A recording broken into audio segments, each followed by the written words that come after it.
माझा बघा, मी ह्यांना घालवा, बरोबर आहे, याच्यासाठी माझं काम नाहीये. माझं सरकार आणा याच्यासाठीचं काम आहे माझं.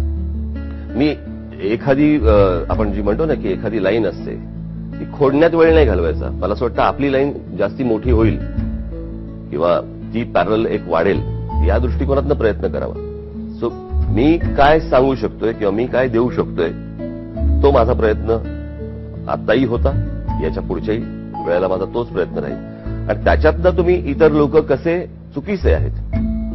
आणि खरंच सांगतो, या सगळ्या गोष्टी करायला तुम्हाला राज्य सरकार ज्या वेळेला तुमच्या हातामध्ये असतं त्यावेळेला तुम्ही काय काय करू शकता, केवढ्या गोष्टी तुमच्या हातामध्ये आहेत, केवढ्या गोष्टी तुम्ही करू शकता, आणि या गोष्टींची जाणीव नाही ना.